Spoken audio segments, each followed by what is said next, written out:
student loan debt, it just shows up as a block to buying a home, real estate investing, getting your credit together. And so women on average, African-American women on average have the most degrees in our country, along with the most debts. What if I told you for $1, I will introduce you to hundreds of entrepreneurs every single morning this week? From all across the country, you'll be able to talk to hundreds of entrepreneurs, and I'll coach you. I'll coach you for $1 this whole week, and I'll introduce you to some of my successful friends for $1 this week. Would you take part in that? Well, go to themorningmeetup.com because that's exactly what we're doing here, okay? The only organization that gathers entrepreneurs every single day for the betterment of entrepreneurship, okay? Every single day, Monday through Friday, we gather, we're growing, we're learning. We got a book club. Have you ever seen hundreds of entrepreneurs reading the same book every single chapter, every single day? We're growing together, okay? You need the environment to grow in. Themorningmeetup.com, $1. I'm gonna give you all this for $1. If you wanna stay, great. It's $79 a month after that. If not, no obligation. You can leave whenever you want. All right? themorningmeetup.com. I'll see you in the morning.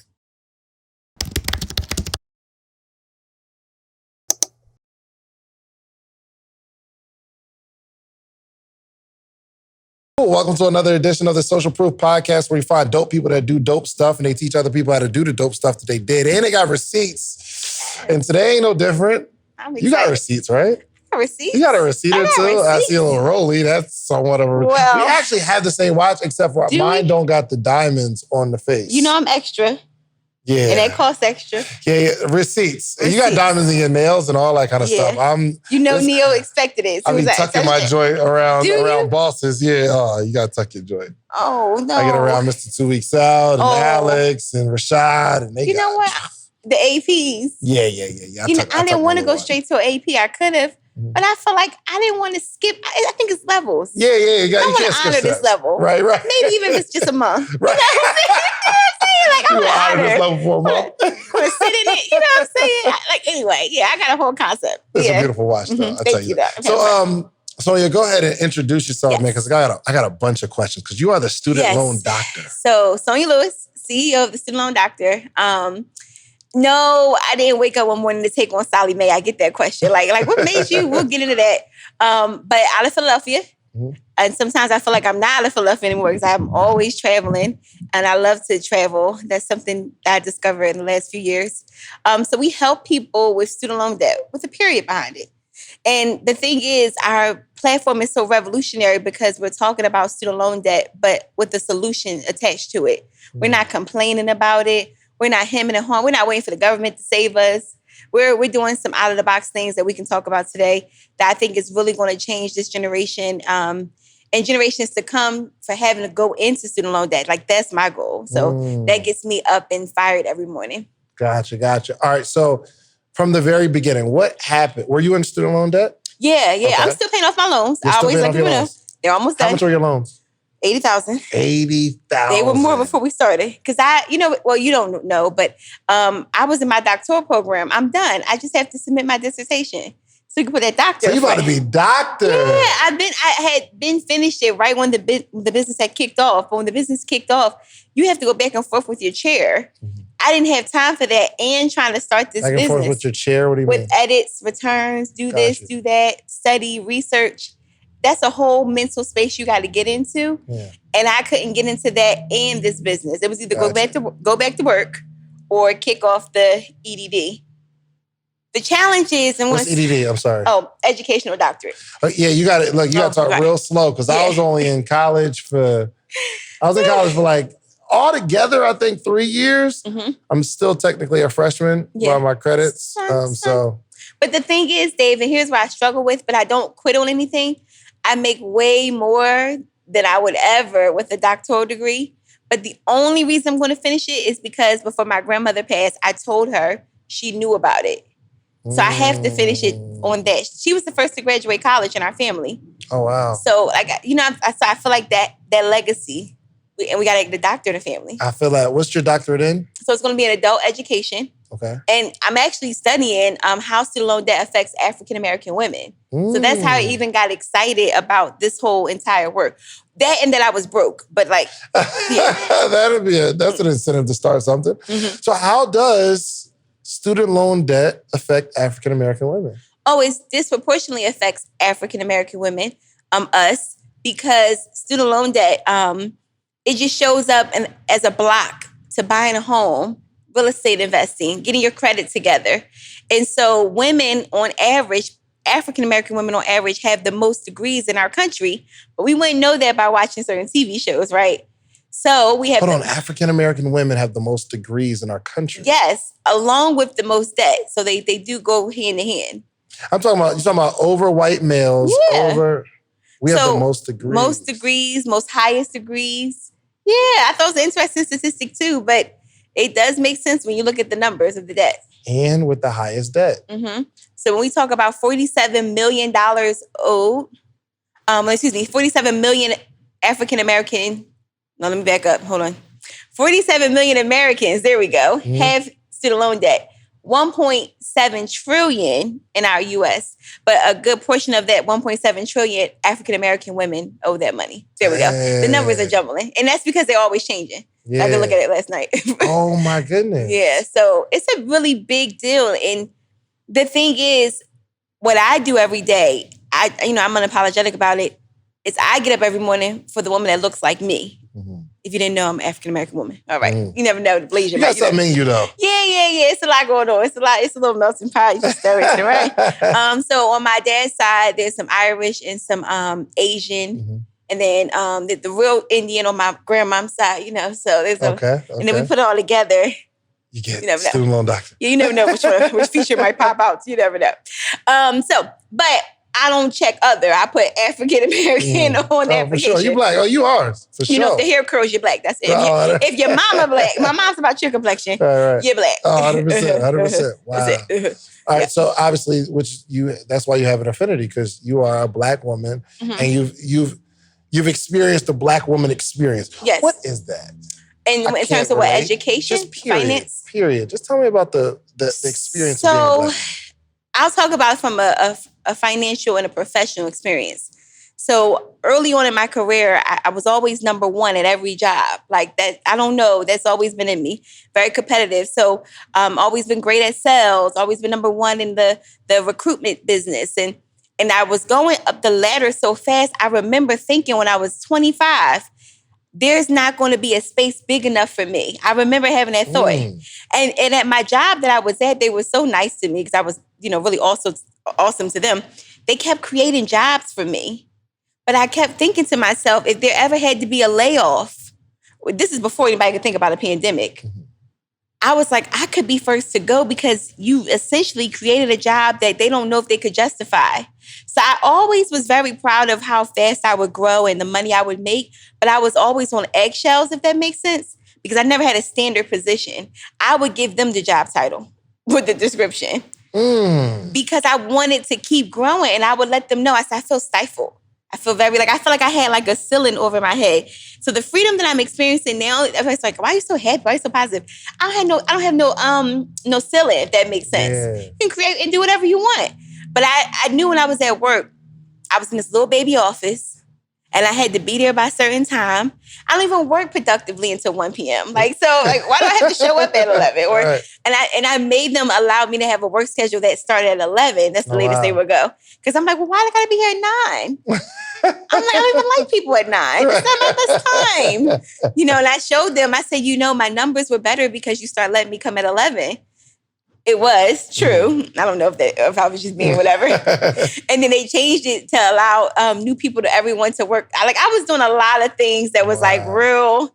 But the biggest compliment is when I left that job, the college president, he always was very supportive. He said to me, he called the meeting with me before I left, which is not normal. He said, when I met you, I knew you were going to be either a business owner or a college president. And I said, you knew that? And then, Dave, I got mad. Like real mad in my car on the way home.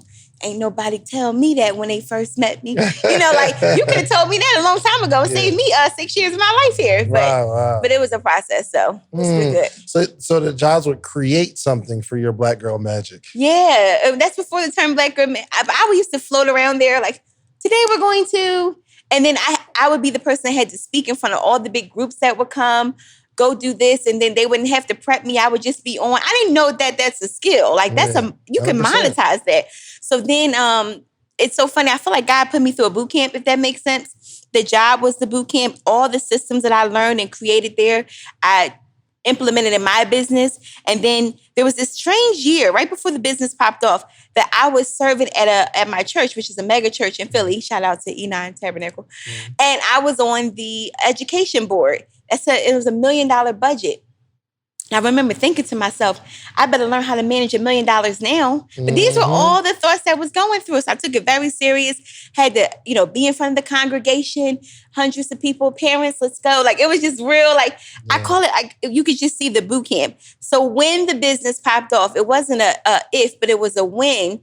I knew that I was going to be okay. Because literally everything that I had to come up against, I did that last year. I did it the year before. Yeah. All you got to do is, so that was really good. Wow. Yeah. But you knew when we create something, it's volatile. So like if there's layoffs, this new position is going to have to go. And you can't lay my gift off. So I just knew that if you...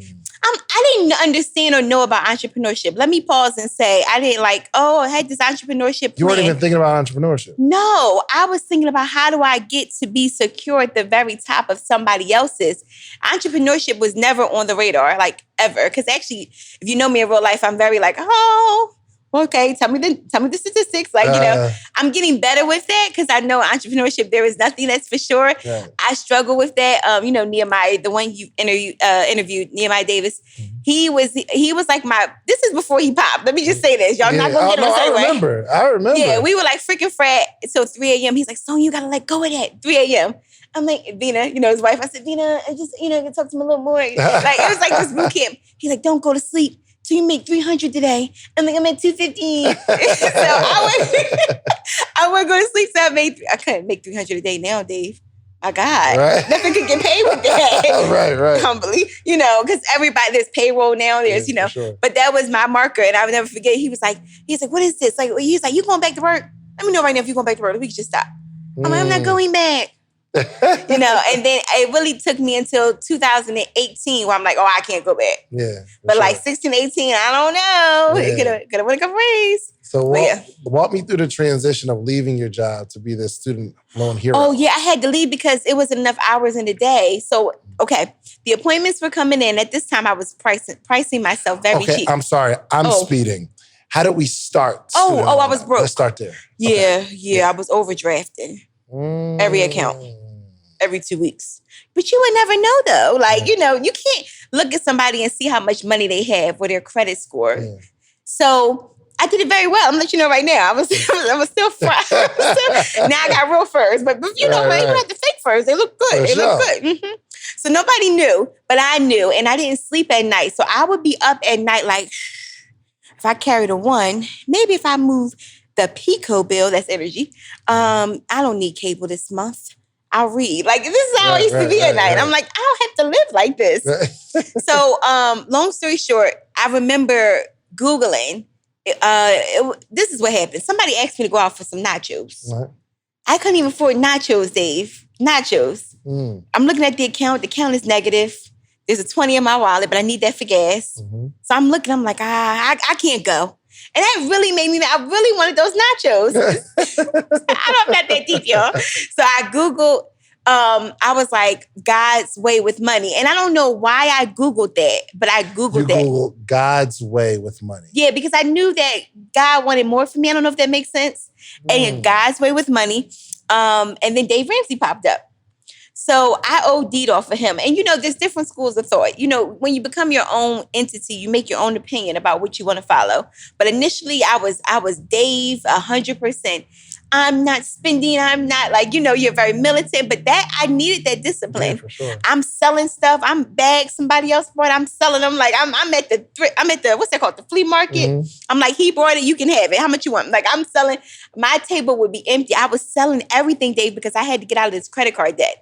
For me, it was the credit card debt. And a lot of us suffer with credit card debt like it's normal. It's not. You don't have to live like that, know? And even now I have a lot of credit available, but I don't even want to use my credit card. card. Anytime I use my Amex card now, I literally can't wait. Like, Dave, it's OCD. Like, they post it and I'm swiping the money on it. Like, I don't want any credit card debt. Does that make sense? Yeah, for sure. You were never going to make interest off of me. Like, I am reformed. Exactly. So I had to take this class that he offered at the church.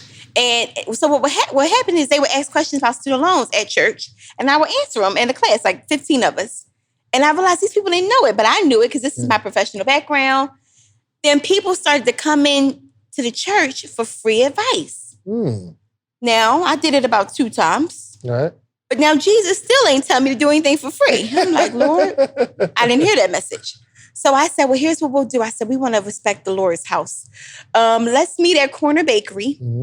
I said, oh, $25. I didn't know what to charge people. Now, here's what I will say. Let me pause because somebody's watching this. Like, I remember, so I was a beast in Mary Kay. Oh, word. Oh, my God. I had to pay for grad school. So, again, it wasn't entrepreneurship, though, to me. It was just a hustle. Right. So, with my Mary Kay, I was number 1 in the city, 15 women under me. I had the car. No, let me back up. I didn't have the car. I didn't want the car, Dave. I wanted the money that they give you to the car. So you got the promotion for the car, but you didn't want the car. You was like, yo, just give me the bread. Yeah, so give me the bread, and I'm going to pay off my car. And my director was so mad. You've got to have the Mary Kay car to show others. I get marketed now. Yeah. Ma'am, I'm trying to show others that I'm not getting repoed. Like, what are you talking about? I have some things to do. Right. So that went on for a while. You could call me at midnight. I pull up with the makeup for you. I mean, it was getting real radical out here. I would be in Rite Aid Day, walking up on people. Like, I got something better. Follow me outside. You know, a year ago, somebody walked up on me in Rite Aid, walked up on me and was like, you still got that Mary Kay? Wow. And I'm not known for that anymore. So I'm like, oh my God, no, ma'am. Was this while you had your job or after you left? While I had my job. Yeah. So I was doing both. Because I had goals with Mary Kay and I had a goal-based job, so I'm used to goals. Like, you give me, okay, we got to get 60, I got to get this, I'm going to 75. Like, and matter of fact, I just want to show out. So when I take off, because I used to like to do little trips that I could afford, I don't really want no questions. You know, and I told my manager that, shout out to Paul. I said, Paul, I don't really want a lot of questions, so I'm going to put up double my numbers. He was like, double? I said, yeah, because just in case if somebody else falls short, they would look at me like I was an anomaly. But nobody ever told me no or anything because why would you tell me no? Right. And I never forget, I have to digress on this because this is a lot for women to listen and learn to because women don't ask their worth. I'll never forget when I was at that job, I remember I was doing way more than everyone in that department. And I said, I got to get paid more. I've got these student loans to pay for. I started writing out my list. And then I started looking down the street at another job that was hiring same position. They were paying 10 more. So I printed it out. And I went to my manager. I said, we need a meeting. He said, do you want to schedule? I said, right now. I was real radical, Dave. And I was like, I need 10,000 more. I said, I have to go here. I said, they want me. I mean, like, it was a buzz. If you knew, you knew. And he was like, you just going to leave? I said, well, I love y'all. I really do. Right. And he was like, I said, but let's just call HR. Let's see what we can do. I said, because the raise that's coming at the end of the year is 2,000 more. We'll still be short 8. Yeah. I said, I can't live like that. I mean, like, it was I love this. It was radical. I had no filter. I was sweet about it, but I was very concerned. So you concerned, right? Right. He said, well, just go back to your desk. He was like, and let me see what I can do. So then the other young lady, my other boss, she pulled me in. She said, well, what's going on? I said, well, I tell you. I said, I can't stay here. I said, the numbers I'm about to put up, I said, they over there suffering. I could help them for 10,000 more and do less work. And so I said, but I don't have a problem with the work, but the numbers, what do you think we should do? So she closed the door and she was like, yes. And she like she couldn't come tell me to do that. Does that make sense, Dave? Yeah, for sure. And she was like, I'm going to get you some more money. You just stay tight. You smile all day. She was like, if the president comes your way, she was coaching me. It turned into a coaching session. She said, you just look very pleasant. Because I looked concerned. So I had to turn to pleasant, And black women look concerned at the office is not good. So long story short, get back all day. They was quiet. It was a low movement. The president, he done went to the bathroom 6 times that day. Like, because you see one was brought to the bathroom. And then they come back. I never forget about 4:45. She was like, so I remember payday was like 3 days away. She said, on your next pay, you're going to see this much more. She's like, it's effective today. Wow. I was so proud of myself. I'm still proud of myself. Got your little 10,000 a year. I love it. But now I do that in a month. Let's go. Praise God. You know, like, but that's the point. Like somebody hopefully watching this, like Dave, I'm really big on like takeaways. Like it just be that little piece of fear that people have. Who gave you that fear? Yeah. What they gonna do? Fire you? They need you. Don't do this if you mediocre though. But because I was the best. Like, and I knew I was the best. I wasn't cocky about it, but I would come in. Dave, I used to have a waiting room, and I used to ask them to order pizza because I had so many people lined up to get enrolled for school, and I had to keep them waiting. Wow. Nobody could service them but me because I had a pipeline. Cousins, family members, colleges, go to Sonia, go to Sonia, go to Sonia. So I had to put my hair in a little ponytail, had my good sneakers on because I told them I can't wear heels today. I have a lot to do. So I was breaking dress code, Dave. I was running like, and this is when I was a bigger girl too. You know, I'm plus size now. But I had an extra 100 pounds on me. It was bad. So I mean, my back was hurting, Dave, you know. And then I had to I said, can you order me some lunch? I'm going to have to work through it. They ordering me like Dave. It was like a show. It reminds me, like when I see the movie Wolf of Wall Street, like I understand everything about that movie. If I could translate that to like higher education, I would. Let's get back to this stuff. You can take me there. I love all that. It's so... which is why you're so successful today, because you treated your job. Yeah, like it was my business. Like it was your business. Like you went in. Yeah. I took it very personal. And I think work ethic is a habit to develop. You can't pick and choose where you work. Like, right. So with my podcast, I work. When I was working at the Cheesecake Factory, we work, right? Every area of your life is just a habit, right? So you're working there, you're doing Mary Kay. When did the student loan doctor thing come into effect? All right, so when that kicked off, I remember I just knew that I wanted more. The money getting right led me to these young women in the city. They were like my Black superheroes. Before or after you quit your job? This is before. Yes. And they were selling insurance. And I don't want to mess up their names. Of course, I know the names when I see them, but like right now I'm going blank. But they know who they are if they're listening. And I sat around them. They would come to this after work, suited and booted. And I was like, I like how they carrying it. Like, these are the girls I want to be friends with, right? And we didn't wind up necessarily becoming friends, but I was inspired. And I knew I didn't want to sell insurance. Now, what's funny is I actually am licensed now in like 7 states. But I don't want to sell it at that time. I know it's a passive stream, you know. But I was like, I like how they're doing a little more. I'm like, I got to figure this out. So one of the young ladies invited me to Nehemiah's event. Now this is where we're going with this. So Neo brought Eric Thomas. This is how this all comes in. It's like all little puzzle pieces. This had to be, 17, was it? 16. 16. Okay, gotcha. 16. So I left my job at the top of 17. So he brought ET in 16 to Philly. The ticket was either 50 or 150. I never forget. And all I could afford was 50. And 50 had me in a nosebleed like, okay. And ET said some stuff that really... He said some stuff that set me free. He said, you know, your dad not going to show up. Stop waiting on him. Because remember, E.T. had some things with his dad. And I'm like, my dad ain't going to show. I got to stop waiting because I'm still waiting, right? So then I had to let that go that day. And I remember, who is this young man to bring him? Like, I wasn't even hype on E.T. at that time. I want to know, who are you? And see, I'm always thought like that. Like, who is this person? And he was, he's a little skinny guy walking around and, calling shots. And then I was like, if I only had 100 more, I could have sat and met E.T. It was an opportunity missed, right? Still mad about that to this day. I don't know why. Like, I love Ed, call him up. But now I just think about, I will never miss any opportunities again, right? For $100. So anyway, I started following him on Instagram. He had an event called Boardroom Bosses. Did he ever talk about that on here? Absolutely. No, I don't. No, he didn't. He did not. But I remember we had a lot of conversations. Like $100. It was 125 or something, and it had to be 125 because I remember I had 150 to my name, and I gave 125 to be there. Nobody needed to know. All I had was 25 until payday. You know how like if you got food in the fridge, the 20 would go to the gas tank. Like, I'm very like, I didn't want to call nobody asking for nothing because I didn't have to buy that ticket. I didn't want those lecture. So I showed up. And Dave, I showed up without a business. I didn't have a business. So I'm sitting in this room with other entrepreneurs for about 3-4 hours. We had lunch. I never forget I had this white blazer on. I put that on. I overcharged the credit card to buy it. Like, I remember these things.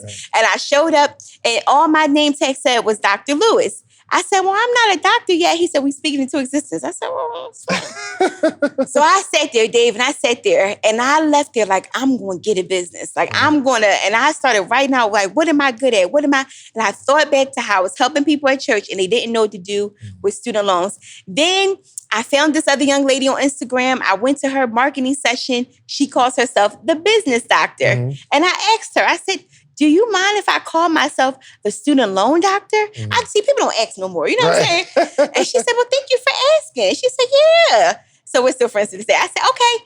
So I drove back. I need a logo. I'm driving back from the city, and I'm like, I'll pay you in a week. I had no money yet. Let's be very clear. So I called Neo. Hold on. When did you get good at being a student loan doctor? So I had to help people with student loans all throughout my career at the college. I worked with adults. Right. So I had to coach them through what repayment would look like. These repayments. So we had to do all of that. Gotcha. I knew what to do. I knew student loans in and out. I just didn't know that was going to be a thing. It was going to work or it wasn't. We just going to make it. I had no idea that this would pop off. Let me be very clear. Yeah. And it actually didn't for like 6 months. My page was growing in numbers, likes. Nobody commented. It was a lonely 6 months. Luckily, I'm the only child. So I talked to myself anyway. So I kept talking to people. So I'm like, so today, and then one day somebody started talking back. I just needed one person. Wow. And then I started talking back to them in the comments. Then another person, it was like they was watching, like jump rope, trying to jump in. And then the comments started happening. I'm like, oh, we're getting somewhere. And so long story short, there was a lot of I could have quit. I'm going to be honest, because there was no indication that this thing would work. Were you having customers through this 6-month period? Were you getting customers? At this time, I was just speaking in the city and building content. That's all I was doing. The thing that changed my life that made me go into one-on-ones was I got invited by a woman named Dee Marshall. Do you know who she is? Okay, I have to introduce you. So she's like the Olivia Pope of professional networking behind the scenes. I can't explain her, but she was in a room with Nehemiah and a few others, and she asked everybody their name and what do you do? We was in a circle. She said, thank you. So I leave, confused. I go home that same night. She said, I need your name and your social security number and your date of birth. Now, I didn't have good credit at the time, so why does she need that? I'm about to get there. I said, I don't have good credit. So are you about to check me for credit? That's what I wrote back. She said, no, I'm about to put you in the White House, but Secret Service needs your information.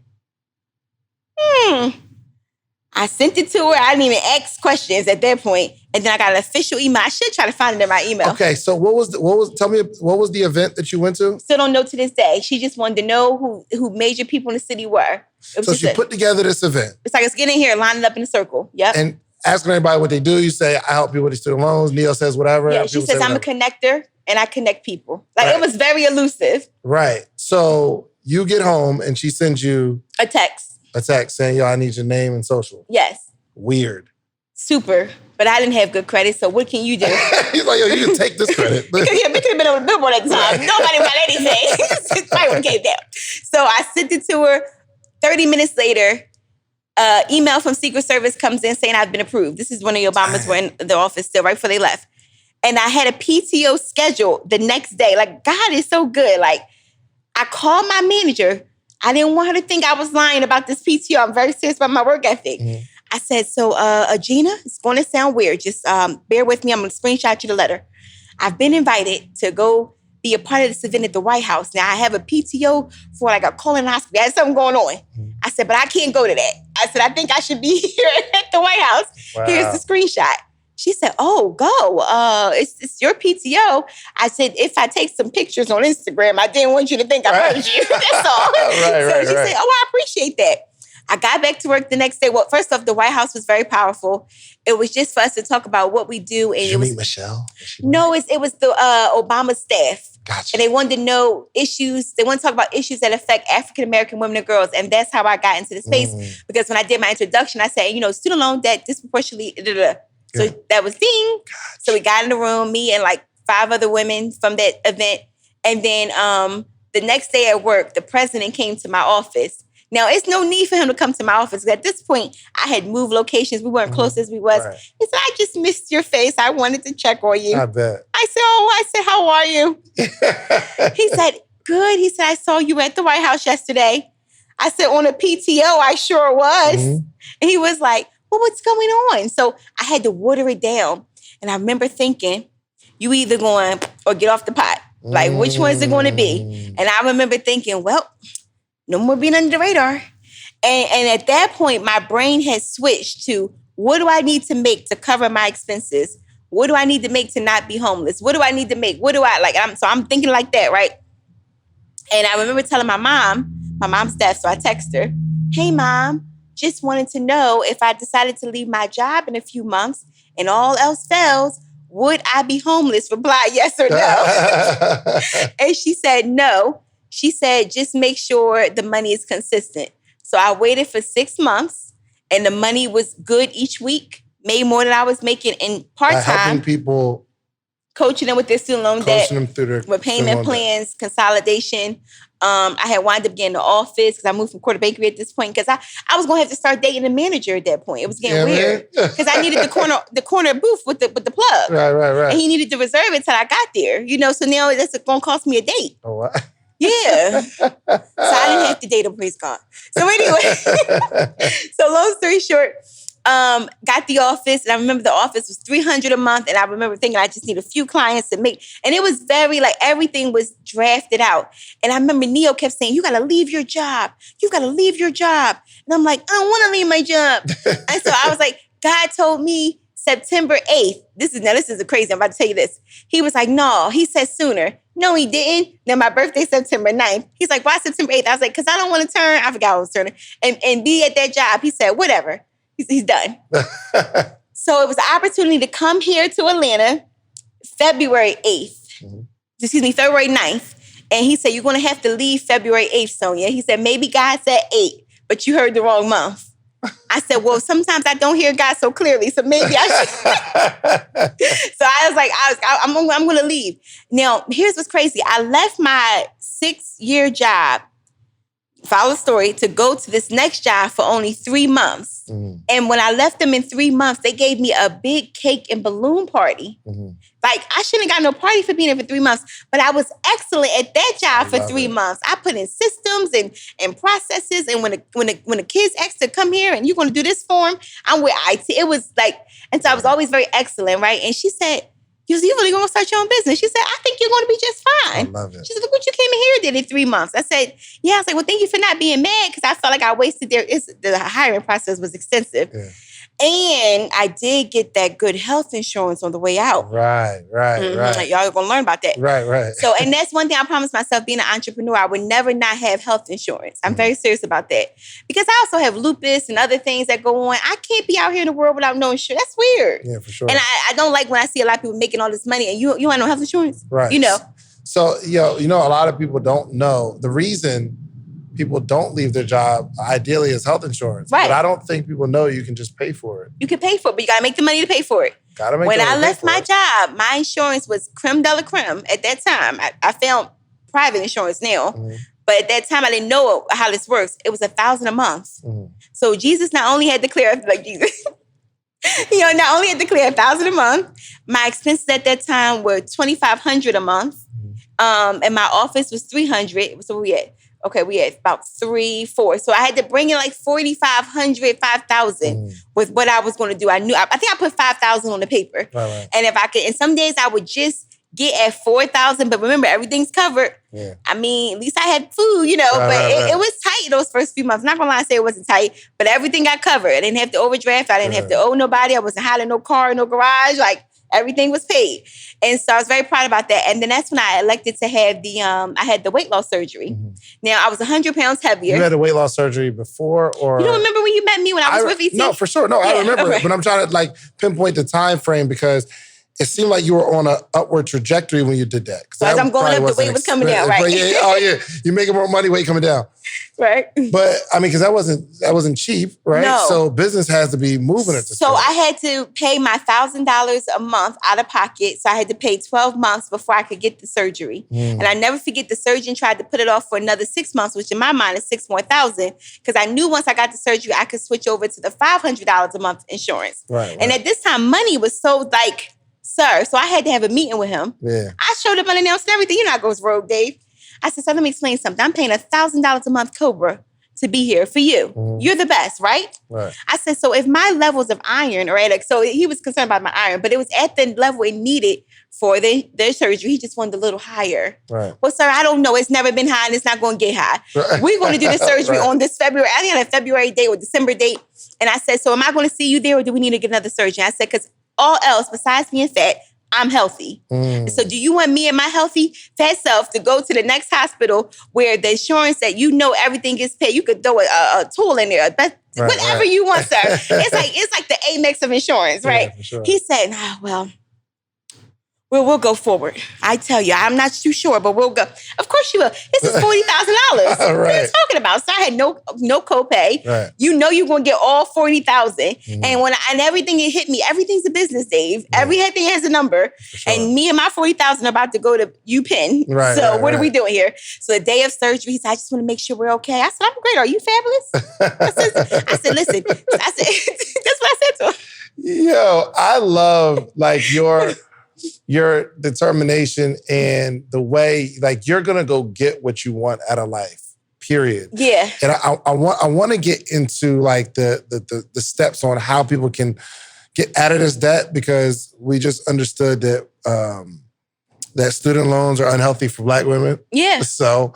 I think it's linked to, and I would love to do a further study on this. I think it is linked to stress diseases like lupus and reoccurring cancer. And, student loan debt. Yeah, well, money debt, financial stress. Like that is a stress, eats you up from inside out.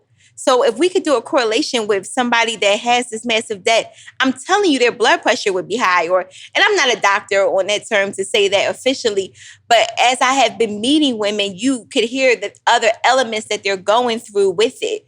Money is the number one thing that we cannot talk about with each other. Even in our circle, we talk money now because it's some money to talk about. Right. But before there was no money to talk about, we was all quietly, I mean, I'm just being honest. Like, how you doing all right? Like, but we would never know. Yeah. We know now because we got pieces and cars and we're proud of ourselves. But before the money came, there was no conversation of what are you doing with your debt? What are you doing with your student loans? You check the check too? Like, right. But so I feel like we have to allow people to be free from that, because I think that's what holds people in bad relationships. I think that's what triggers health problems, keeps them unfulfilled at their jobs, stops them from becoming entrepreneurs. Like, it's a big deal. For sure. And so, I just think of myself as like helping somebody get untangled. Yeah, for sure. Okay. So help us get untangled. Well, for one, you helped me. I forgot how you helped me. I owed some money, and I was paying, I want to say I was paying $500, $600 a month. Yeah, you were paying too much. I was paying too much. And I knew that as an entrepreneur. Now I'm paying like $100. So you got me at $100 something, I believe. Something crazy. You didn't know that you were paying too much. Yeah. And I think there was this company you were about to work with. That's what it was. And you sent me a screenshot. I'm like, cancel today. Because that was like a scammy, company. And then I remember the money you were about to pay. I didn't think all of it was going to go to your loans. It just didn't sit right. I'm like, Dave, like, I don't know what you're making, but you're just starting too. Like, why are you paying that? Like, that's not realistic for you becoming a buddy. You can pay what you want now, but then I'm like, I don't need to ask you your numbers to know. That's too much. Like, and the thing is, I remember I was like, if people just would talk to me, I could help them with a little whatever. So, thank you for reaching out, because that is nerve-wracking at that time when you're trying to, have this image and trying to do this. And then you're like, you don't want people to know about your debt, if that makes sense. But it all exists. Like, we know everybody has some type of debt. Right. Yep. Hold on. Is that that's Neil right there? Hold on. Is he jumping in? Surprise. No. All right. So okay. I'm sorry. Neil pulled up in the studio. He a boss. He do what he want. He do what he want. Okay. Proceed. I'm sorry. Okay, where are we at? So obviously debt is linked to all types of ailments. Right. Oh, no. And you lowered my debt. Yes, absolutely. So how did you do it? First off, how did you do it? I don't remember your debt exactly. And did I do it or did one of my coaches do it? It was one of your coaches. Okay. All right, look, I know you're enjoying the episode, but I got to tell you, finally, you asked for it, and we created a Patreon, okay? We created an inner circle. We have amazing stories, amazing information, the how-tos from the episodes. The only thing we're missing is a community. So it's about that time. We put together our Patreon. We put together a community because we have to have conversation around the information. So even this podcast we're listening to right now, there needs to be conversation. I want to hear what you got. I want to hear what you got. Like, let's throw some stuff back and forth. And because we're like-minded, we're all going in the same direction. When we connect in a community, we can connect on other stuff outside the community because we're building real relationships. Okay, so check out the Patreon. We got 3 tiers. I don't care what tier you join. The support is appreciated. Okay, thank you so much. Now back to the episode. And see, I knew enough at that time. I was moving around too much to do it myself, and I didn't want to let you down. Right, and I appreciate it. And people were like, I want you to do it. I'm like, you don't want me to do it. You don't want me to do it now because I have to go somewhere, and then my mind is, Sure. So all I know is that I remember asking or making sure the coach asked you about your income, your expenses, and I remember asking you about some long-term plans, which you could do with your debt. Right. Even now, there's more creative. I got some fire for you. Talk to me. This is the type of fire that Neo revealed on and that keeps getting circulated. So, for sure. Okay. But I'll drop it because I like you. But this fire that I have now, I just brushed up. So I had to make sure I was comfortable with the messaging before putting it out there. Because, stuff could get misconstrued. For sure. But we can get into that in a second. So for you, I remember it was about just looking at your income. And I think you weren't on an income-driven plan at that time. I think you were just paying whatever they said to pay each month. For sure. And most guys do, actually. That's why guys pay off their loan debt faster than women. Oh, you want $600? I have to pay it. Right. I'm like, you've got options. So I think that's what we did with yours. Yeah, I think at that time, maybe I was making like 100,000, 150,000 or something like that. So you're saying they were basing my payment off of what I made. Right. And I think this is before we counted like all the family into your expenses and things. So, but then I remember you revealing me that there was family coming and, and I'm like, well, we can count that too. Yeah. So I think we just had to look at your situation and just kind of pull out what's the lowest we can get you to. So there's somebody that's like, they have student loan debt and not in terms of, obviously the first thing you do is call Sonia. Okay. But like, what is something they can do right now to help them at home? So they need to know what type of debt they have. With this pandemic, there was a lot of no interest, no payments, all type of exclusions given. But if they have older debt, FFEL or FFELP, which will still be relevant when they listen to this, they have to probably consolidate that loan. They can get some professional advice before doing it. But if you have that older debt, that debt is not going to be forgiven. It's not going to have the interest or the payment waived. You got to pay it because it's a loan that was like sponsored by the government, but it's not a government loan. So you should start there and see what type of loans you have. Then the website is really, really awesome now. It wasn't before.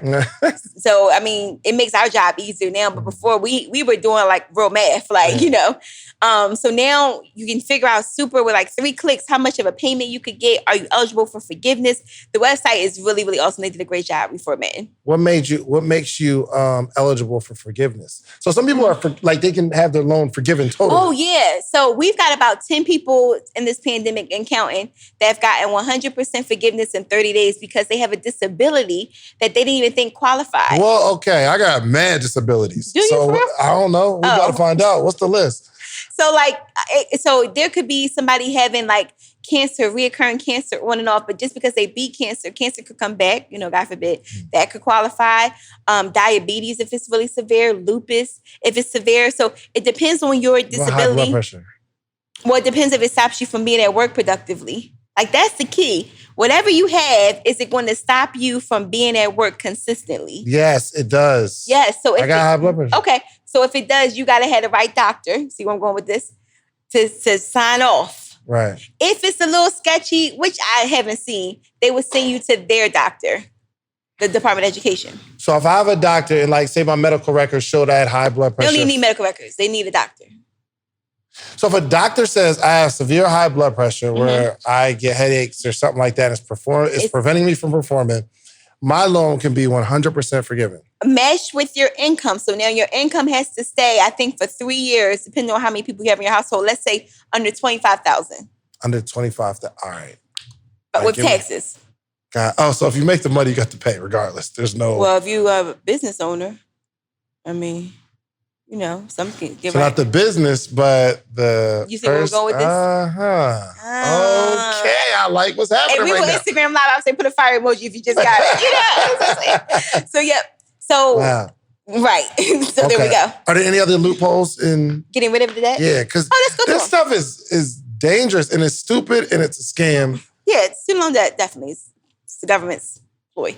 So this is the next thing. Yes, do I think with the Biden administration that some type of loan forgiveness is going to come? Yes, I do. That's what I was going to ask you. Yep. I do. Like 10,000. They're between 10 and 50,000. But we're not waiting for the government. We're going to get our own forgiveness going on. But real quick, what is the stipulation on that? The 10 and 50,000? They didn't put out the rules yet, but it's going to be based on acts of service, not your job. So if you're volunteering in the community, that could count.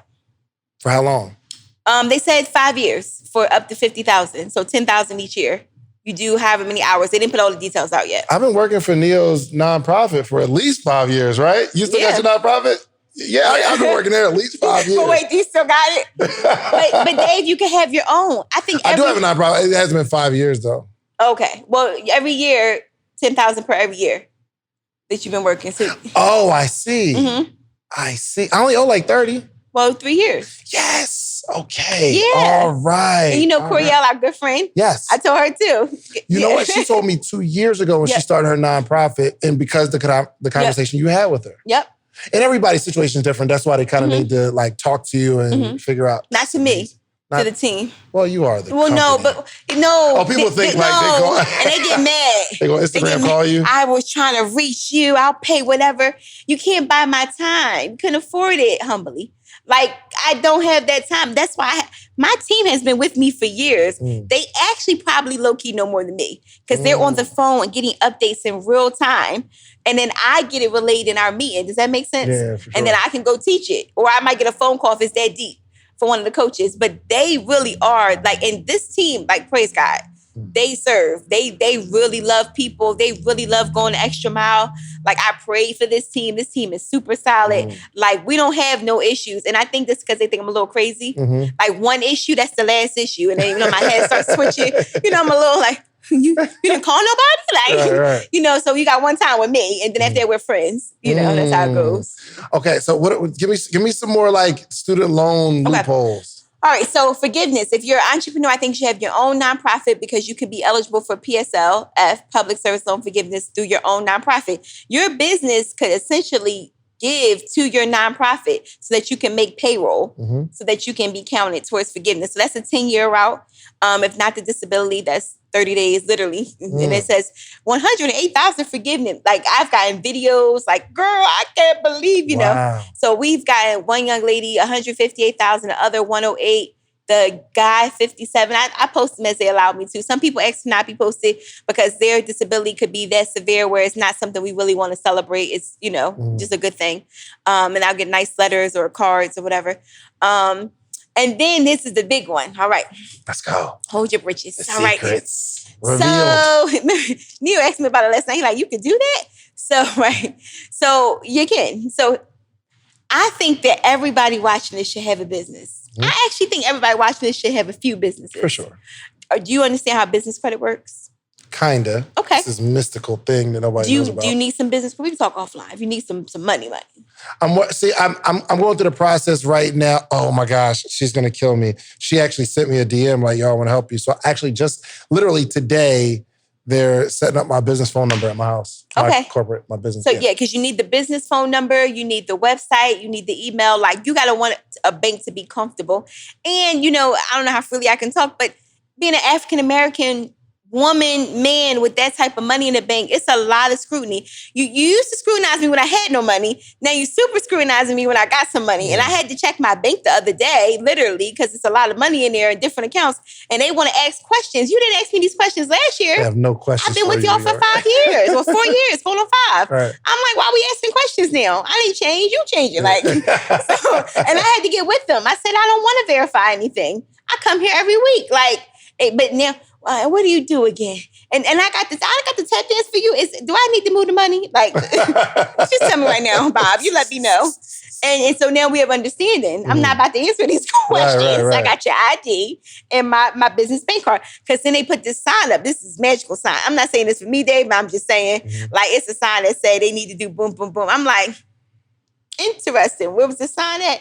All right, anyway, I digress. So what's going to happen is that when you're going for business credit, you do need you need to know somebody. Like, it's real when they say you need to go to John at so-and-so. Mhm. Like, you need to go to whoever somebody you trust, say go. Don't try to be on your own creator right here. Right. You need to You're know. talking about somebody like a business credit professional. No, like people that work at the bank. Gotcha. Like, okay. we want to go to building this bank at yep. this branch. I know it's a 30-minute drive, but this is where you need to go. Because this is the relationship they have in place. So let's say how many LLCs you got? 5, 6. So once everything is set up, well, really, you could go today. You can go to the bank and get credit cards. Mm-hmm. As long as your personal credit is a 680, 700, you can be able to go into any bank and you can get at least the business credit card. Okay. It may or may not, they may or may not look at your credit. See, that's what I'm trying to get to. I don't want to do the personal guarantee anymore. But most of them don't ask that. Yeah. So if your business has been established for some years and got some money coming in, you're good. Right. And then there's some banks that you don't even have to have no money coming in. You just started an LLC. But that bank might then want your personal credit to be attached. So you have to figure out what's going to work best for you. But let's say fast forward. Let's say you have a business. A year or two in, your credit is good. You've got some money coming through. I'm trying to teach everyone we're not getting attached to these LLCs. You see where I'm going with this? Yeah, for sure. Now, let's say they give you a $50,000 line. Dave, how much do you owe on student loans? You follow? 30-something thousand, yes. Okay. Now, Dave, could you take this $30,000 and pay off that student loan? I could. You could. You see where I'm going with this? Now, Dave, what happens when you pay off the $30,000? How's it showing your personal credit? Paid off. Paid off. Ding. Now, how's it showing your business credit? Good, I suppose. Well, you don't see it. I don't Finish your thought. Credit. Yeah. You don't see it. Right. So when you go to buy a home, go to buy a new car, they don't see that 30 anymore. It's paid with a period. Oh, so you're saying go get, let's say, a business credit of 30,000, 50,000. Let's just keep it the same. 30,000. I can take that business credit, pay off my student loan, and then my personal credit is clear. It jumps up. And then people will argue, like, should I tell the bank that I'm going to do? No. But here's my thing, though. Wouldn't the interest rate for the credit card be more than... Or line of credit. Or line of credit.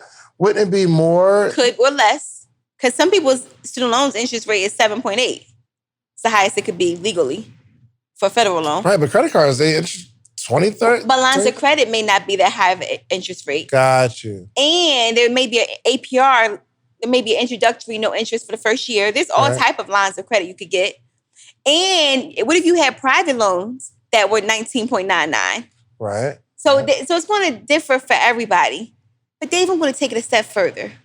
Oh my God, the pandemic occurred. I must dissolve this business. Oh! If you're watching YouTube, this is where you'll drop a fire emoji. Oh. Who does that now? What's the one man we know that dissolves every daggone business? Your boy. Your boy. Right. The orange man. 45. Oh. So let's just pause for a second because we gotta let people at home catch up. Yeah, that's the one you're gonna put in the clip. I feel it. Oh, that gotta be the clip. Yeah, that's the clip. So the business consumes that loan. Right. And sometimes businesses don't work out. It don't work out. And you got to shut them things down. So it's not going to be the business that you put a whole bunch of blood, sweat. Like, don't do that. Yeah. Like, but you can start a business today. You can start a business today. And it just didn't work out. Interesting. Interesting. So in that scenario, you got to make sure that your business credit is not a personal guarantee. Your personal is not a personal guarantee for that. Yes. I wouldn't tell you to do anything you were a personal guarantor for. Yeah. Because when you have to go through Chapter 11, bankruptcy, I think that's the chapter. Yeah. Well, verify. You can verify at home. You got time. Look. Right. Hit the Google. And you should consult a bankruptcy attorney if you're thinking this route. You're not attached to that. All right. So is this, would you say it's unethical or is it learning how to play the game? It's been done for years. So when I first said it, I remember saying it around people that work in the banking industry, like, it's going to go two ways. What do I have to lose? You could tell me that's wrong. You know what each of them said? Some online, some offline. That's what they've been doing for years. So how we late to the party? We super late. We super late. Because we weren't invited to the party prior to this. This is how people pay their college tuition for their kids. Learning the rules to the game. That's what Trump... Your boy. Wow. Now, is it ethical to put me in this much debt? Because my counterparts, we want to get ethics. Them loans is definitely a scam. Like they'll give a college student $150,000 worth of loan debt, but try to go to a bank, start a business, and I need 10 grand. It's over. Is it ethical that, interest rates for housing for African Americans, the interest rate is higher? Is it higher? So depending on like where you live at, this is an interesting story, and this happened to my girlfriend recently. She went to go sell her home. She was her, right? Her name is she had the same home with someone with a different name come to get an appraisal. Same company. Same company. She waited like 6 months, had a different appraiser come out. I don't know how much could happen in 6 months, but had a different person that looked totally different than her with a different name be the representative for the... Does this make sense? Yeah. 50,000 more. Wow. So there's a whole study on that too. So what's ethical? Like, Dave, like we're not robbing, we're not hurting anybody. This debt gets written off as bad debt and they get to write it off too. Do you know that when companies get burnt from people for credit cards and loans, they get it as a tax write-off? So any collector that collects is collected on debt that was sold, but they already got paid. Yeah. So what's ethical? So I don't know, Dave. Like I'm a very, very radical woman, as you can tell. So it's like, so I don't really, as long as I'm not deceiving my people or hurting my people, or I sleep very well at night. Because when I need y'all leave some comments. I want to hear your thoughts. Oh no, just don't leave do some it. comments Don't tag me to that. Like here's but this is a powerful conversation that needs to be had in our community. Have this conversation with somebody that works for a bank and knows business credit offline, that's not in their suit and tie that day, and you're going to be surprised at what you hear. Because when my banker was telling me and I got him in my class, like talking, I text him like, yo, slow down, like, because he was getting his, like, because all you got to do is, like, he was in his moment, because he works for a white bank. He's black. He works for a white bank, and he's mad. He's like, I don't understand why I have to have all these hoops for this type of client that has way more money and higher credit, but then this client comes in with a 680, but not as much money. And so he's like, there's a lot of red tape. And I never forget when I was going for business credit initially, I felt the red tape. They asked me about a lateness. I had a lateness from when I was traveling 15 months prior. We were going to have to wait 3 more months, Miss Lewis. We're going to have to wait 3 months. I'm like, but my credit is 750. I got over 50,000. I've been with y'all for years. Like, what? We got to wait 3 months? That's how you kidding? I just started laughing hysterically. They probably thought I was crazy. But it had hit me. You don't understand this little black girl. Like, you don't. Okay. So let me get back in my fly car and I'm going to the next bank. Like, right. And so that's just business. But I understood what was happening. And everything, I hate, to make everything about race. But as I become more powerful and I become more sure of myself, and I don't have to have anybody write a check, I create my own. I'm able to walk away from some stuff and tell you no thank you for business. Yeah. You don't need me if I need you. Yeah. I love it. I love it. And so, it's funny because somebody was like, oh, you should get some contracts, some corporate this and that. And I think that's a nice wave to get on too. But that's like having a job again. Somebody's going to tell you when you got to show up, what requirements you got to have. I never forget this lady was asking me to do this, send this over for $300. Man, I make that when I'm sleeping. This is a hindrance of my time. So it's very nice to be sitting here because, again, if we would have met each other, well, we did know each other. You just didn't know how broke I was. I camouflaged it very well. Don't you think I did good? I did good. When I would show up to serve ET, I didn't have no money. I had $100. I might would have to ask a friend to hold something until I got paid. They knew I was good for it. And I would, and then they'd go out to eat and stuff, and I didn't want to go. Yeah. And then come and eat, you serve, we're paying. I'm like, oh, can I put 20 on the tip? Like, I never wanted to be there for free. Yeah. And then the shout, I said this to Nehemiah, I'm not going to say where for safety, but where I'm staying at now, was the same hotel that we went to, or I think you were there, Nia. We keep going back and forth. The next day I left my job. We went for the Steve Harvey conference. And I remember thinking, man, I wish I could stay at this hotel. It's like close to a 5-star. I was like, I wish I could stay here. One day, all I could afford was the pizza shop across the street. You follow? So literally, I'm driving yesterday, and I said, that's the pizza shop. I was like, this is the hotel. I didn't stay there intentionally. Wow. This is the hotel with the grand view of the skyline. Wow. That was not my life 4 years ago. 4. So I was like going up to my room crying, like this yesterday. I can't believe, look at God, you know. Wow. And then I'm like, I didn't even plan this. Amex said I should stay here because they gave me a credit to stay here with an upgrade. Wow. So I'm just really grateful. And I feel like, you know, people that watch your story, my story, Nehemiah's story, like, you know, what happened? You learn how to monetize the gift. Yeah. You learn how to speak up for yourself. We're not going to settle in any area. We're going to ask for more. What's the worst they could do? Say no. You already got no. Yeah. Okay. So give me. Oh my gosh, this is like I'm so inspired just by your story and watching your evolution. I've been blessed to be able to see the evolution. All right. So tell me something I don't really know about student loans, though. So I think when it comes to student loan debt, particularly federal versus private, I don't know if you wouldn't know it, but what I would say is... What's the difference between federal and private? So federal loan is backed by the federal government. An unsubsidized loan, you pay the interest on. Subsidized, the government pays the interest on. A private loan is with a private guarantor, like a personal bank. And a lot of private loans, this is what you don't know, are not really loans. If you ever really read the fine print on certain loans, it would tell you that they would throw in other things. That's like selling a digital coaching package. You follow? But nobody got any coaching. But in the fine print, they did get that hoodie you mailed. So that hoodie linked you to a tracking number. You follow? Right. So if you ever had to dispute anything, what could you say?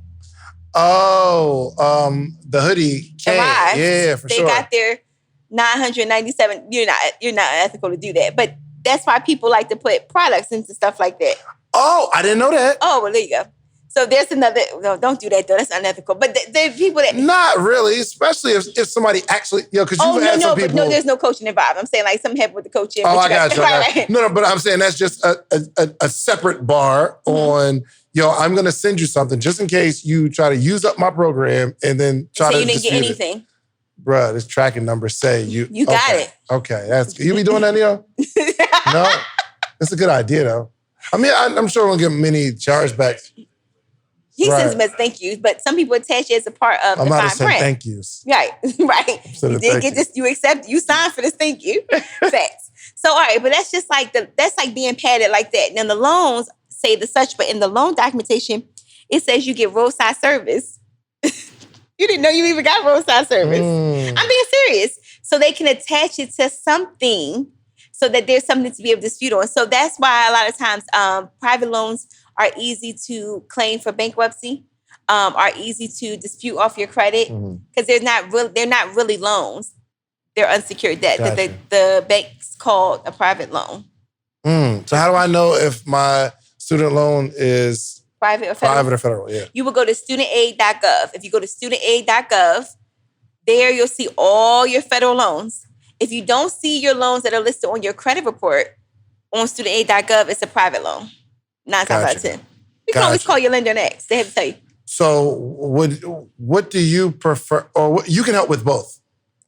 Federal yes and no. We help with federal. If it's private loan, then I would tell you to probably look into the class that I have coming for the business piece that we just talked about. Okay. So for a long time, you were just helping federal. You got federal. Because I think I did refer a couple of years ago. For private. And he was like, I can't. We can, just because we're nice people, we can coach you and walk you through. But the private loan game, we could be together for months trying to figure something out. Yeah. And I realized that the amount of money somebody would need to pay us, they didn't want to pay for us to really be on the phone with your private lender. Yeah. It would be astronomical because of time. Right. Now we got to keep calling. So let's just coach you on what to do. Got you. Which is why you're creating a package for people that are in that personal loan situation, we're going to get around it for sure. 2 ways for sure. Yeah. Gotcha. So do you know the history of college and how it started in these loans? Have you ever dug into that? Yes and no. It's been a minute since I looked into it, but it definitely came about I want to say the 60s, 70s.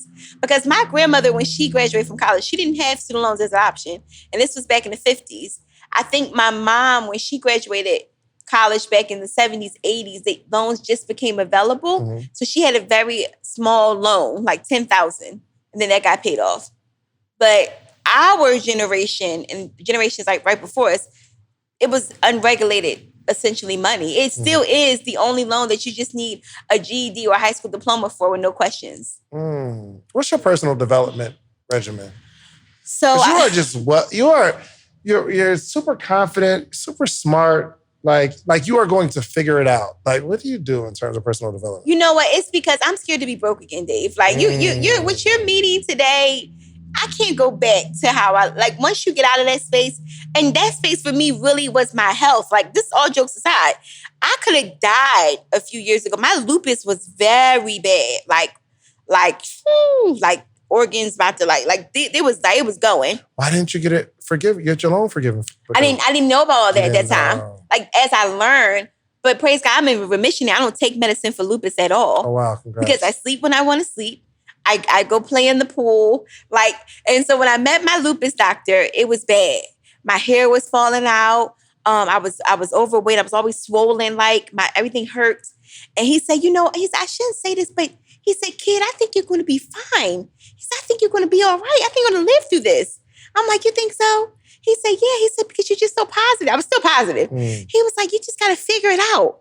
So then I went back to him about a year later. I lost some weight. I'm looking different, hair growing in. Because when you go to that type of appointment, he has to look through your scalp and he has to see if anything changed. So he said, he said, let me test your levels. He literally had sent me for labs that day. Wow. He's like, he wanted me to come right back in 2 days. I'm like, what? Came back. It looked like I never had lupus. Wow. He was like, what have you been doing? I said, well, I'm an entrepreneur now. It's like, right. I said, I sleep now. I have a deli nap. I eat better. I don't have to eat like I used to eat. I'm not on... No more noodles. Yeah, but I didn't have a lot of money then. But I didn't have to... I had time to cook my lunch instead of eating fast food. I said, and at 10 a.m., I go to the LA Fitness and I get in the pool with the little ladies. They didn't know what I did for a living, honey, because I'm in a pool. I'm in hey, Susan. Doggy paddling, because I couldn't exercise really because I was in so much pain and so overweight. That's why I hate when people tell fat people to go work out. It's hard to even go work out. Yeah. So I'm in the pool doing the cardio because it's good on my joints. So, and I just kept showing up every day. And I think it helped with some weight loss, but it really helped me with Regimen. Yeah. Now that I have lost some weight, now I have the Peloton. I got the electrical bike. I'm around the city doing. Neo inspired me to get this. Always this man, right? You know what I'm saying?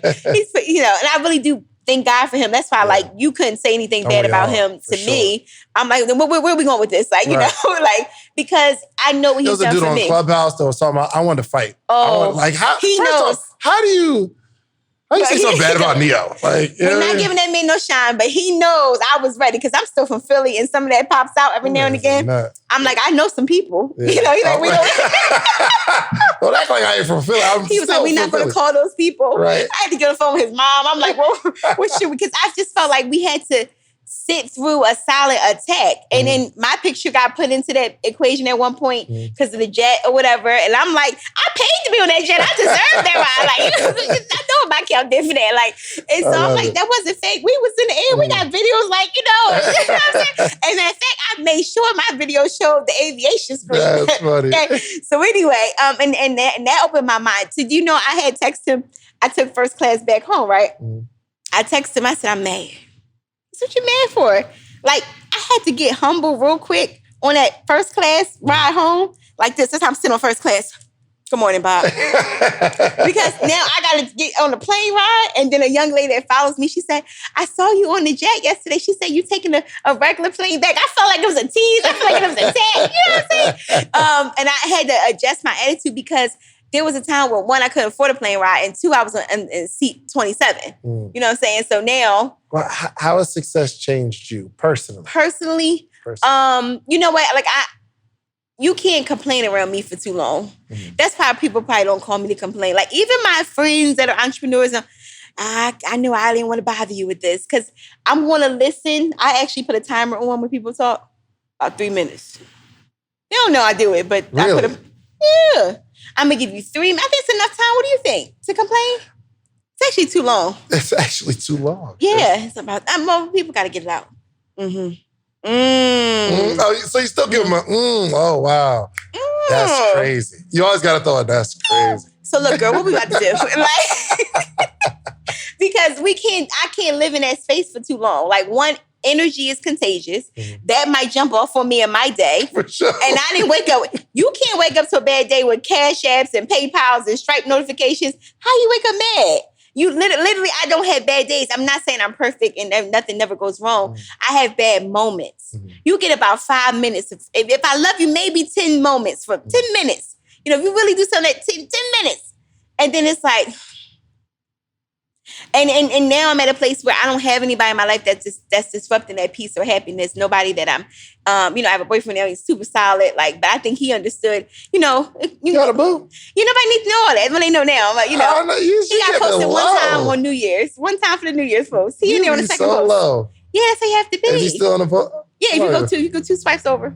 Yeah, he's not the primary. No, he knows that though. Oh, not okay. We don't have a social media. We don't need that. I feel that. No, see, I'm not real. But that's how I felt when you got married, though. Yeah. Remember? Yeah.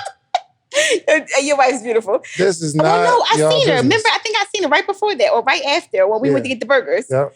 I was like, yes, yep. When we went to we married that yet, or Study vegan. I was married. Who was I with? I was with somebody. Where are we coming from? I believe I was married by then. But it was new though. Yeah, it was new. And I like how you did that. Oh yeah. I didn't know if it was a promo post. I didn't know if we was on a photo shoot. I didn't know what was. I said to read it 3 times. I think I danced him. I wasn't sure what was, but I like that because you're not following me to know about my love life or my personal life. You're trying to get to some money or fix your money, and that's what we're going to put a period at. Right. And I think a lot of people want to look super successful in all areas. Like everything isn't good at all times. But right now I can honestly say it is. And I worked very hard to create this life. I love what I drive. I love where I live. I love the person I spend my time with. I have a dog that's super sweet and affectionate. Like there are things that I'm intentional about. I'm intentional about my friendships. I'm intentional about time with or without family. Like that's real too. I'm very intentional because what I realize is if I'm not mentally good, how can the money be good? How can I be a good leader? I have payroll. I have people that look up to me. I have staff I have to talk to every day. And they may not be having the greatest day, but I have to reframe what we're doing today. And so if I'm not super solid, which is one of the learning lessons I experienced in the last few years, then nobody's solid. When my personal life was going left, because I didn't always have a good relationship with somebody else I was dating, the money went left. Yeah. That relationship cost me $60,000. I still have an invoice pending that's not paid. I'm petty. I send invoices. That's it. Now let PayPal cancel it. Wow. So I'm never gonna be personally like in those spaces again. I'm only human. I learn, but I don't have to learn something twice. Yeah. We're not gonna repeat it. That's insanity. Sure. The first one's on me. Now the next one, and in friendships too, or anybody that comes around weird. You weird. Something ain't right. And then I won't find out. I have to read about it. Somebody tell me about it later. But I can't be like, will this person be a snake? Let's see. No, you ain't right. Right. And do you know that you can feel that on people? Yeah, you can. You can. And we just be ignoring it because they popular or something like that. No, I'm not on that. You're weird. Yeah, you're weird. You don't love yourself or you're broke or you're, wow. And that's the other thing. Coming into this game, I had to use a lot of discernment. I was meeting a lot of people who wanted to look the part, but they weren't it yet. They said something that didn't fit with the puzzle. Yeah. They did something that was off. And I was like, oh, you didn't really arrive. You're pretending right now. And I take that personal. Before you came, Neil, we was talking about is it you go straight to the AP or do you get the Rolex first? And I said, I think the Rolex is appropriate because there's levels to this. There's definitely then levels. The AP. And then so I think that you have to, don't let Instagram or social media rush you. Yeah. And anybody you feel is rushing you, just unfollow or mute them. Because you'll get caught up with I've got to be on the jet and I got to, can you afford that? Like, probably not. And so I don't understand why people get mad when they see people doing that. Yeah. Like, he can afford that. She can afford that. Yeah. So, like, let's if you're not celebrate that. if you're not in that world, it seems. So when I was working as a server and things of that nature, when you see somebody who they got 3 luxury cars or they're spending all this money, in my mind, it's not a positive thought. It's like, yo, they got to be doing something illegal. Or so who gave that to us? That's what I'm saying. It's just your environment. You know what I mean? Like it's was your that person environment. black or white? I think it's just. No, I'm asking because we're not conditioned that way to think as a black person about white people. We're conditioned to think that about each other because that's what media gave us. Who gave you that thought? I know now how I'm carrying it. People looking at me, and that's why I got to do the tap dance and answer your 60 questions so you feel better about my success. You just couldn't think that I had a business. You think I got to be somebody's drug dealer girlfriend. I couldn't even be the one with the money. Why can't I be the one with the money? At least let me be that dumb thing. Right. So we don't even get that courtesy as women, right? So, and I really love when I meet authentic women bosses because there is nobody that funded that endeavor. You funded that endeavor. You know what I'm saying? And I like to hang out with those women because there was no startup money in that sense over here, Yeah. So, and then when I meet Black men that are doing it positive, like you and a Nehemiah and a Him 500 and a Runway and all those people, you don't know this and you don't think this deep about yourself, but you're changing the narrative for young Black men watching you. Now they don't have to pick up a drug. They can pick up the tools to flip some real estate. Now they don't have to does that make sense? For sure. They're not even looking at the basketball players and the NFL players anymore. They're looking at you guys. So you have a social responsibility that you didn't even know that you had. Little girls are messaging me. I'm on people's Black history boards in schools. So we're shifting the culture. We're real people doing real business in real time in the digital marketing age. And so now we're telling them how they can really get it. There's only going to be so many that make it in the league. But there's not going to be this unlimited where we're at. There's room for everybody over here. 100%. So I feel like we do have a responsibility when we have children and younger people that are in high school, particularly that age is very fragile. It's going to go 2 ways. Who's going to get to them first? Are we putting a podcast and YouTube in their hand or are we putting something else, right? So I think that what's going to be really interesting is I would love to see 10 years from now, what does the generation that came right behind us look like? Yeah. Because they're going to quote I saw and I love how you guys spend time with Spurgo, right? Yeah. Change that young man's life forever. He's super sweet in real life. For sure. 100%. And one time he didn't say thank you or something. Neo says, well, what was the thank you at? I said, that's right, yeah. Because you take those manners, right? And so then we got people that his age looking at him to move up the ladder. So it's just a powerful thing because I don't know how you feel, and I know Neo probably feels it, but what's the limit, Dave? Like, really, what's the limit? You see one? No limit. No ceiling. Long as I'm honest, long as I'm ethical, long as I do right by people. If somebody say, oh, I didn't get an ebook, I'll answer at midnight. I never want you to think you got burnt. I don't got to burn nobody. Yeah. And I tell people, I serve the Lord. So it ain't really about you, like for real. Like, ma'am, and I wrote somebody back, ma'am. Ma'am. I said we would get you the ebook. It was never the intention. It probably was in your junk email for real. For real. Or you put the email in wrong. And in this one situation, she put .con. I said, I don't know whose email this is. Do you? Oh my God. I am so sorry. But it was 110 beforehand. And I have worked on my reaction to things because I have real quick, I refund them, I get them out of here. But that's people are just upset. And then I also understand that I'm meeting people at the level where they're at. So like my joy and happiness, you didn't experience yet because you didn't go through what I went through just yet. So let me come on back. Let me get you your ebook and come on, girl. And then, people, become nice or whatever. But I will say overall, the experience that I have had in this journey is that I have encountered really nice people. And I think that's because I'm a really nice person on camera, off camera. I'm also very blunt on camera and off camera. Yeah. You can't say no sly stuff to me because, again, Philly has not left. It has not left. You can take Sonia out of Philly. But you can't take that Philly out of Sonia. Look, man, I want to say this has been an amazing experience in a conversation. Thank you. I think who you are, really attributes to your success. You can see it in this hour and a half conversation that we've had of just you are super determined, you are confident, you're willing to learn, you're growing, you're knowledgeable about your industry, and intentional about your relationships. And I think outside of the stuff, that's why somebody asked me, they was like, sometimes in your podcast, you don't really get into the how-tos. And I was telling them, there's nothing that we can teach how to on this podcast that's not somewhere on the internet. But who you are and your story, it's one of them. Your perspective, your philosophy, your mindset, how you got to where you got to, because there's somebody sitting there at a job right now. They're the top seller at their job, or they're the top producer. And this is going to set them free. Yeah. Like, if I can be a top producer for somebody else. Oh my God, if you're the top producer at a company right now, you could be the top producer at anything. That skill is, and I think that's why seeing you with Grant Cardone, that's what I probably learned from him. Actually, I OD'd on Grant Cardone as I was leaving my job. There was 2 people in my ear all the times. Eric Thomas for that, wake up, you said you wanted to be the best. Like, do ET.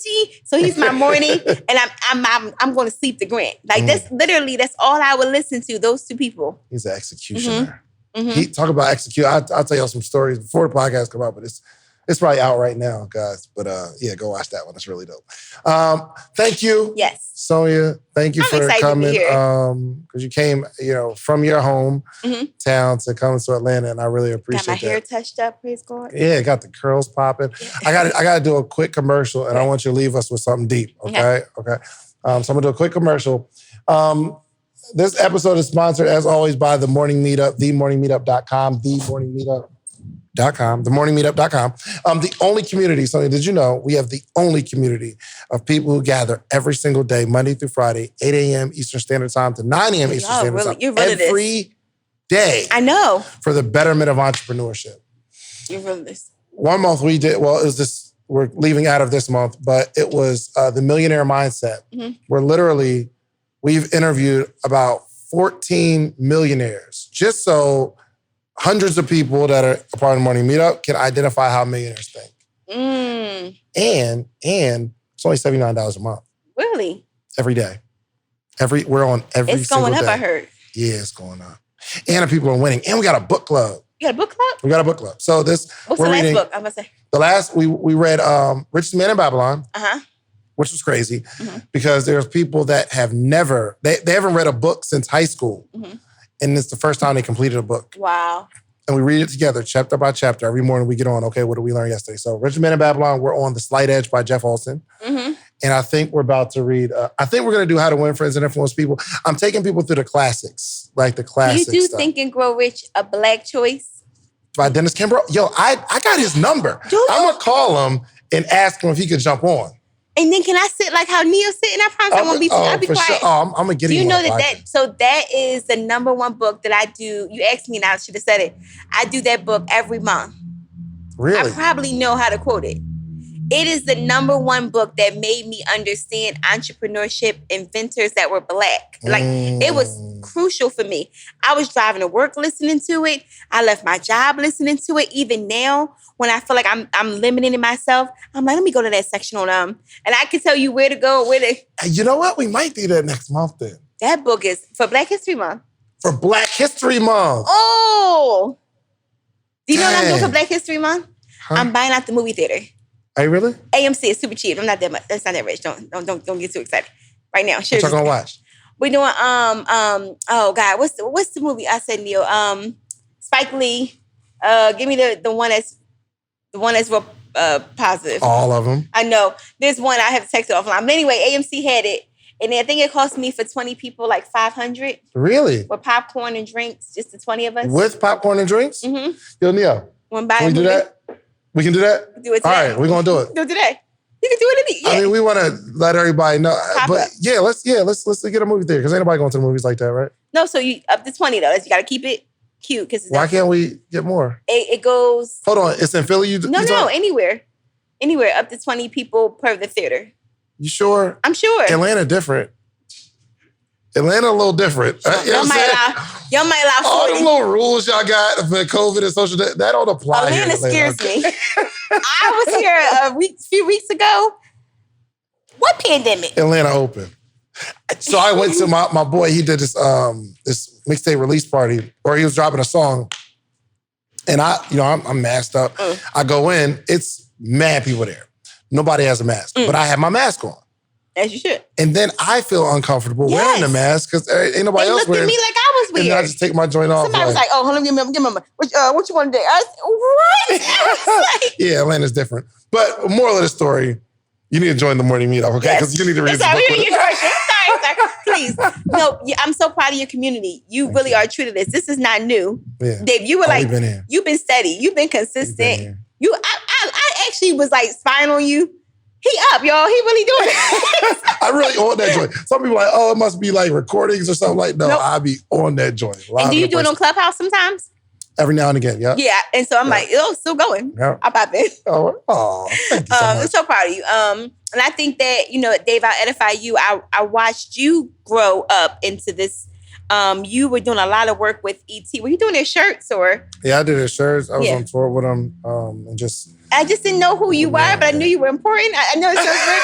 You never, not like that. You just never sat around too long. You remind me, and you just moving. Sit down. Like, who are you? Like, I had to ask Tay, what does he do? And she was like, well, I'm Miss Dave. And I'm like, and Dave's gonna be successful. And you see how, I love CJ, and I loved how he loved you. And I'm like, well, if CJ love him, there's this, I'm like, I like him though, So in my mind, I like him. And then I got to really know you. I'm like, oh, I really like him. Because I just knew that you were like a family in the sense of we were all thinking alike. We all wanted it. Absolutely. And that was a very crucial period, I feel like, for the both of us, just being around the greats and just being a part of that. You were closer obviously than I was. I just appreciated that you look like a butterfly. You was, and I was like, he's just gonna be successful. I don't know what, Lord. I don't know. A shirt, okay. I was like, I love it. I'll just be here for it. So when the community started, I said, that's it. Yeah. That's it. So I think that there's a lot in store for you. I think this podcast obviously is going to go over the edge. I just want you to get your own chip line. Yeah, for sure. I remember I was tagging Doritos that day with you. Like, I don't know how time. And I'm like, oh, they're not responding. Gotta go to the next line. We're going to make something shake. It's going to be really, really good. I promise you. I got this idea in my head. The chips will be out. I promise you that. Yeah, so, I'm excited. Thank you. All right. So, yes, moral of the story, go to themorningmeetup.com. I'm going to do something really special for you, okay? If you go to themorningmeetup.com right now, you do not need a promo code, anything. I set it up for you. You can actually join for $1 for 7 days just to see what it's like. I mean, if I'm not on the calls or you don't enjoy it or you don't see hundreds and hundreds of entrepreneurs that are all growing together, you can't connect with them, you don't learn anything, you don't like the book that we're reading, you can just leave, okay? You invested $1. No obligation, no contract. But if you want to stay around, you want to grow, you'll be in our Facebook group. You get all the recordings. Join our community, themorningmeetup.com. Sonia, again, thank you. Yes. Thank you. I got one question for you. Okay. Mm-hmm. I like to make predictions on the podcast, okay? I want to know what you feel you're going to accomplish in the next 5 to 10 years so that I can look back at this and say, yo, Sonia said she was going to do it 5 years ago. I got the video. She's doing it. So 5 to 10 years, what do you see for yourself? So 5 to 10 years, I definitely see some brick and mortar locations popping up. We have one in Philly, but I can see that. First off, when you moving to Atlanta? What's going on? What are we doing right now? So in my mind, I would like to be... You know the energy is crazy out here. Everybody be quiet. I can go get an apartment today. Right. And I'm just going to take Neil's word. Your income will quadruple, will 10x. So here's what God is doing. Can I just be very transparent? Why don't you put God in it? I'm going to lay off. All right, you ain't got to explain it no more. No, this is good. So I know what I make a day when I'm in Philly. Mm-hmm. I don't know if it's between being in Atlanta and this Rolex. But it's triple what I make a day since I've been here. I don't really want to go home. I'm not lying. I don't. And so the way God speaks to me is through money. I'm just being honest. No, I know it sounds, y'all going to judge it. Because he know that's what I'm driven by. And money is only really to advance his kingdom anyway. Let's be clear. Okay. Now we all got that out there. So the numbers right now that's coming in, I don't understand them. I thought the processor was broke. And what it is confirmation. So I'm like, so you want me to move where, Lord? The Encore? Like, I've been looking at different places. I don't know if it's a good place. Y'all got to put me in the right direction. I'll think something's good and totally be the hood. I'm like, that looks nice, So just in your 5, 10 years, just put Atlanta in there. All right, so Atlanta's in it, Miami's in it. My goal would be to live 3 months in Atlanta, 3 months in Miami, 6 months in Philly. Okay. Or it could definitely be 3 months in Philly and then, I could do it different ways. Bay with it? Bay with it? Yes, I had to have a conversation with him too. Okay. I think he understands who I am now and how driven I am. He met me in the pandemic when I wasn't really doing anything but digital. So he don't need to know about that. You don't need to know what's going on in this processor. I'm just here for you watching movies. Right. And then the world started to open up. And I was like, ooh, but have a tough conversation. I was like, so, I travel a lot. I was like, and I'm about to leave soon.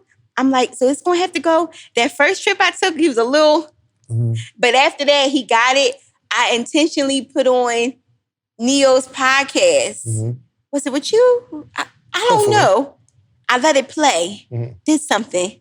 He said, that's the young man who helped you? I said, yeah. He said, you've got to go wherever he says to go. Wow. And he didn't become a groupie or anything, but he heard him, and then I think everything I said put together. So that's good, because Neo told you to move to Atlanta, so. Yeah, and so I said to him, you could work anywhere. He's in construction HVAC. But here's the other thing, let me keep it a minute. He know I would say this on or offline. We ain't married.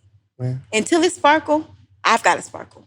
You better talk that talk. So that's the other thing. I think women do that a lot too. I have a dog with health insurance. Health insurance, the hospital's right down the road. I saw it. Banfield. So, puddles can come too. And so we have to figure this out. But I am very obedient to what God says to do. And if something said to really be here, we'll figure it out. We'll buy the weekend tickets. I don't know that day, but I don't even get consumed with what could happen. What would happen if I wasn't here? You know what I'm saying? So that's how I live my life. And I think, he'll fly down tomorrow. Yeah. And, I want to include him in on this wave because he's very, what I liked about him, and I think, ladies, this is important. I do make more. Get it? Got it. My prayer is that in a year he'll make more, right? But his mind was already there. He already was listening to the podcast and the books and referring me books. And I had to act like I didn't read them yet. I'm like, you want me to read Think and Grow Rich? Rich Dad, Poor Dad. What is that? Poor Dad. I had to take it out of my library, put it to the side. I didn't want it to be a deal breaker. I'm like, I really appreciate that we would exchange books when we first started dating. So it was really, that's what I pray for. You could just meet me on my mental. Yeah. We can get to the money after that. 100%. I got a plan already. Right there. So I'm excited. So, 5 years from now, definitely going to be a multi-millionaire. If God sees billionaire, I wouldn't be mad. Right. But multi-millionaire, be able to live and do what I want. Definitely, I want to take care and pay off some things for my friends and family. I wrote that list out. What I want to do for them. I want to pay my goddaughter's college savings. I want to put that to the side so I don't have to think about it. I want to do some stuff for my mom. There's a scholarship that we're creating to help people pay their student loans once student loan payments start back up. So that's going to be finalized. I want to do some stuff for my team that's been with me. I want to pay some stuff off for them.